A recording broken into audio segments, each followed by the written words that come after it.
So yes, Amazon's brand new MMO is out right now. It is called New World, and it is taking over the gaming community right now. Check this out right here. This is the most played games on Steam. The concurrent amounts right now sitting at 618,000 concurrent players for New World, already on the top of the gaming charts right here for Steam. And then of course the 24-hour peak was 700,000. Over 700,000 players. I don't know, maybe we'll be able to hit over 1 million down the road. Now, there's a lot of things going on with this. Is the game actually really good? That's the big question, of course. Or are the numbers so big because of all the influencers and paid sponsorships and that sort of thing that is going on? So I'm going to talk a bit about my experience with New World, but you know, this popularity definitely has come with a big problem. We're going to be talking about what Amazon is doing about that problem. So let's dive into this right now. Hey everyone, what's happening? Open World Games here. Hope you're doing good. And yes, we are talking about New World. And so far, you know, I've been actually really enjoying the game. The thing is, it's actually really fun because the combat is real time, fast paced, and you know, it's actually a beautiful MMO. And that's, in my opinion, one of the things that MMOs can struggle with, is actually being beautiful graphically. But yeah, if we go to the actual Steam reviews, right now the game is sitting at mixed, as you can see right here, mixed reviews for the game. But you're probably wondering, why is that? And this is the reason right here. And this is the big problem the game is facing right now at launch. 2,000 player cap is absurd. And as you can see, the world servers, and you can see how they're capped at 2,000. This one has a queue of 13,000 people waiting to get in. 7,000. You have 5,000, 8,000. It is incredible, the queue amounts on this. And people are like, I'm going to wait, and eventually my grandson will be able to get into this game. So yeah, Amazon has a bit of an issue with this one, and the memes are pretty much going wild here. We have New World launch has me like waiting to log in. Look at his face right there. So yeah, people are really growing a bit impatient. They want to get in, but also there is a crowd willing to wait it out. We have New World available now. Define available. But yeah, let's see what Amazon's response is to this. So they do have a launch date update for us right here. And if we scroll down, we can get what they have to say. So it says, greetings adventurers. All regions are now live. Has been an unbelievable 24 hours, and the support for New World that we've seen so far has been incredible. We understand that some players are experiencing lengthy queue times.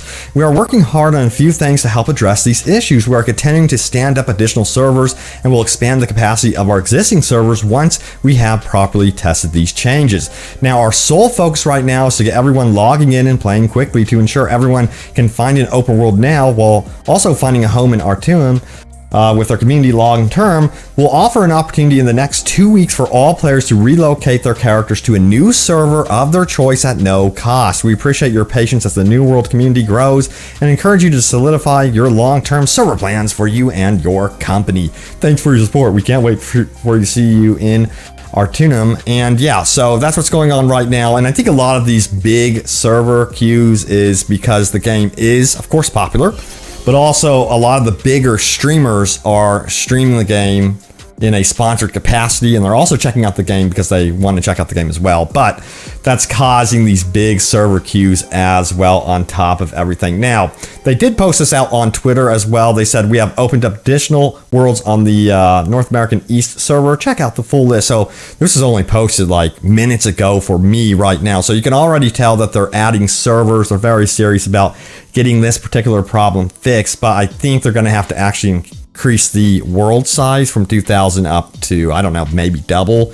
if that's something that's even possible. But I don't think that's gonna be, we'll see if that's possible. But the biggest question is, why is this game so popular? What's going on here? You know, we've heard rumors that, hey, this could be the Final Fantasy killer, the World of Warcraft killer. And in fact, we have Anthony out here who says, New World, the Final Fantasy killer. And then New World actually replied and said, keep going.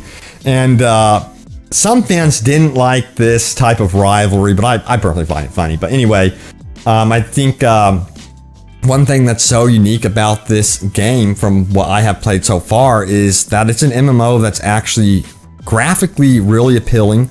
It has very fast-paced combat, and it seems to be very deep in the way that you can actually play it solo, but you can also join a company as well. So that's pretty cool. So you start out, of course, creating your character, going through the tutorial phase, and then working your way up. And then you're going to be dropping, skills and attributes into your play style.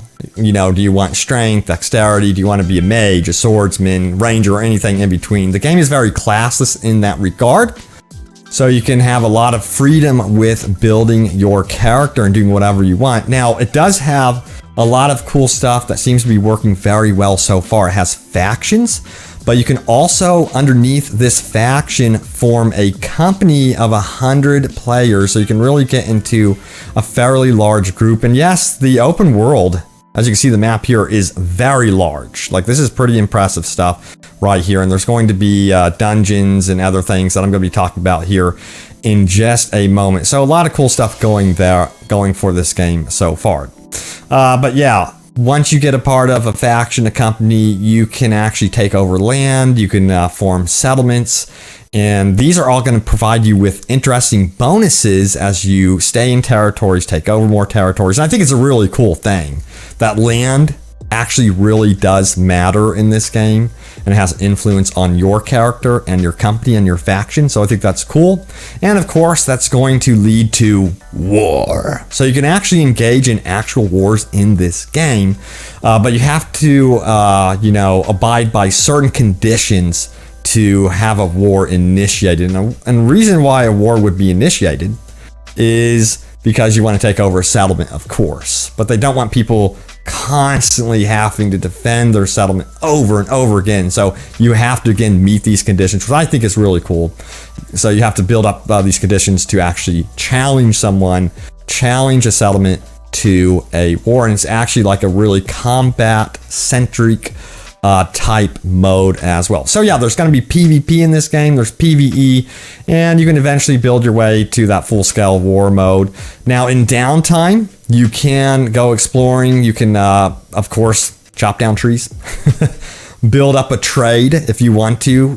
Maybe you want to be someone that's an expert at hunting, lodging, foraging, crafting. It's all in the game. It's all there. So it's not just combat. It's not just centrally focused around building up your character in that sense. You can build up your character in other ways and have that downtime and just chill, solo or with your friends, which I think is pretty cool. But it sounds like there's going to be a lot of modes, and a lot of you guys are probably wondering, hey, Robbie, what's up with the in-game? With this type of game, with an MMO, in-game content is extremely important. So the in-game is a bit leaner than most MMOs from what I understand. However, this game does have what's called expeditions. It's the game's dungeons, and they are more like linear paths that you go through. There are branching areas in the dungeons, don't get me wrong, but they're very different from what you experience in the actual open world, of course. So that's actually really noteworthy. And I think, if I remember correctly, there's 6 to 8 dungeons at launch.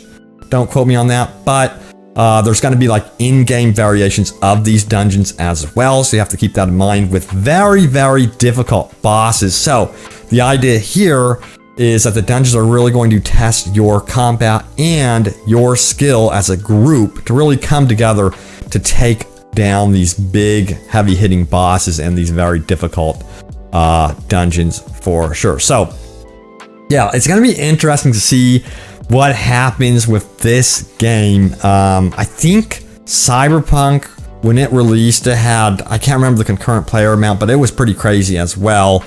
Even when I got into the server, it ran very well for me personally. I played for a few hours and really enjoyed my time with it. So it's going to be interesting to see if the servers can hold up through all of this, of course, and to see how Amazon responds. Most notably, I think one of the biggest things they're going to have a challenge with is the end game. They're going to have to be pretty quick with developing stuff. I think there's a lot of meat here with some of the things that you can actually experience in the game, and a lot to actually replay and mess with up until the point where they really flesh out this in-game. But I guess the in-game It's looking fairly okay right now, but I think people are going to want more and more as time goes. But yeah, let me know if you guys are playing New World. I'm going to be diving into this one, checking it out. Let me know if you guys want consistent, constant updates about this game. Sound off in the comments down below. But thank you all so much for watching. Stay tuned for more New World and, of course, open world gaming goodness. And I will see you all next time. Take care.